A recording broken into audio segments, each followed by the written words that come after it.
तो आज हम बनाने जा रहे हैं आम पन्ना।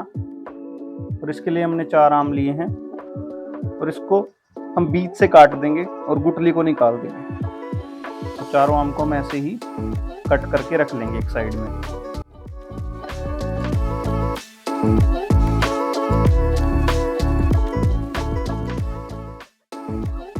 तो एक पैन लिया हमने ये, और इसमें हमने 2 कप पानी, या कह सकते हैं हम आधा लीटर पानी हमने ले लिया। एक अदरक का टुकड़ा है 1 इंच, हम ये डाल दिया है इसमें। साथ में एक हरी मिर्च ले रहा हूँ मैं, ये भी हम ऐसे ही डाल देंगे पूरी। अब जो हमने 4 आम काटे थे, जो आधी किलो हैं आम, उसको हम डाल देंगे इसके अंदर और मीडियम फ्लेम पे 5-6 मिनट के लिए पका देंगे।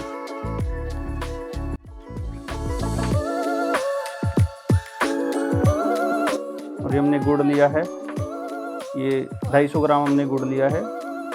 अब जैसे 5 मिनट हो गई है, थोड़े सॉफ्ट हो गई है हमारी जो एक कच्ची आम भी है, कैरी भी बोलते हैं इसको, तब इसमें हम ये ऐड कर देंगे गुड़ को और थोड़ी देर चलाएंगे।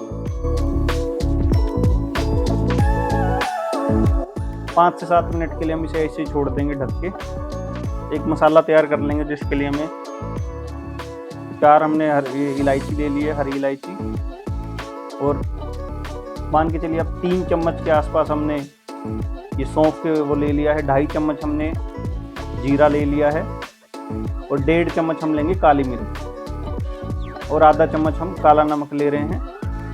काला नमक ऐड करेंगे। इसको हम कम ज़्यादा अपने हिसाब से कर सकते हैं।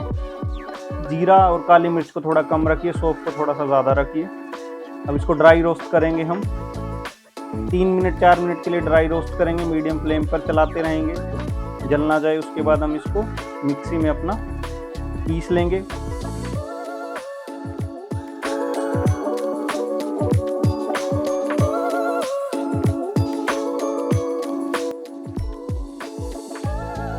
मसाला हमने पीस लिया है।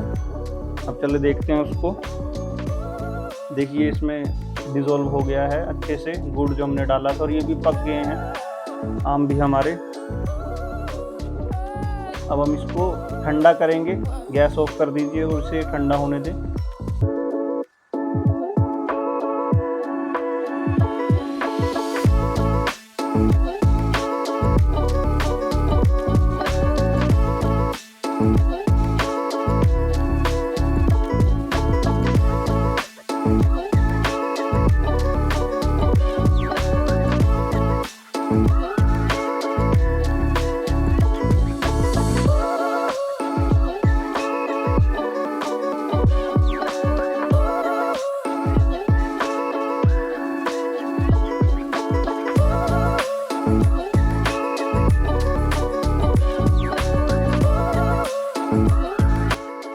हम छान लेंगे एक बार, ताकि जो अदरक का या आम का जो रेशा है वो भी निकल जाएगा। तो हम इसे छान के, ये हमारा पल्प रेडी है। इस पल्प के अंदर हम, ये मैंने पुदीना लिया है, मेरे पास पुदीने का पेस्ट था, तो 1 चम्मच मैंने पुदीने का पेस्ट इसमें मिला दिया है। आप कम ज़्यादा कर सकते हैं।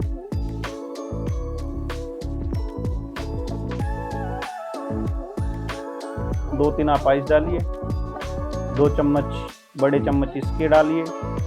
सिरप के हमारे जो हमने बनाए हैं, 1 चम्मच मसाला,